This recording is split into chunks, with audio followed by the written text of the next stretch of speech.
श्रावण माह में भगवान शिव की विशेष रूप से पूजा अर्चना की जाती है।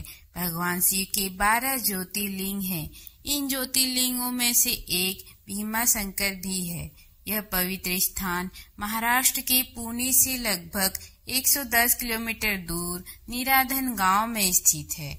यह गांव सह्याद्री पर्वत पर स्थित है। इस मंदिर को मोटेश्वर महादेव के नाम से भी जाना जाता है।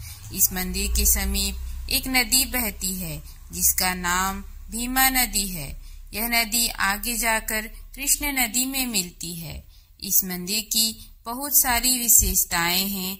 आज हम इससे जुड़ी कथा के विषय में बताएंगे। भीमक राक्षस कुल का था और रावण के भाई कुंभकर्ण का पुत्र था। कुंभकर्ण का वध भगवान राम ने लंका युद्ध में किया था। कुंभकर्ण की मृत्यु के बाद उनकी पत्नी कर्कटी अपने पुत्र भीमक के साथ जंगल चली गई।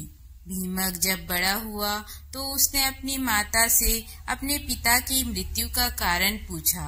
कर्कटी ने उसे बताया कि उसके पिता को भगवान राम ने मारा था, जो भगवान विष्णु के अवतार थे। यह सुनकर भीमक ने भगवान ब्रह्मा की कठोर तपस्या की और उनसे अद्वितीय शक्तियां प्राप्त की।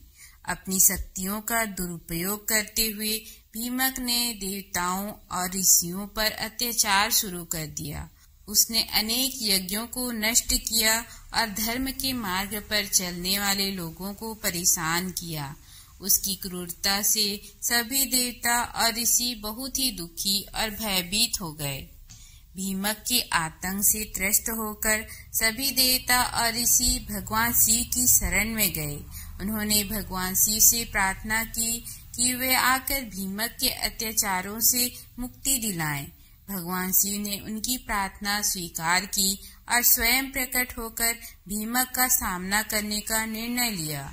भगवान शिव और भीमक के बीच भयंकर युद्ध हुआ। इस युद्ध में भगवान शिव ने अपनी असीम शक्ति का प्रयोग करते हुए भीमक का वध किया। भीमक की मृत्यु के बाद सभी देवता और ऋषि भगवान शिव का धन्यवाद करने लगे। भीमक के वध के बाद भगवान शिव ने उसी स्थान पर स्वयं को ज्योतिर्लिंग के रूप में स्थापित किया।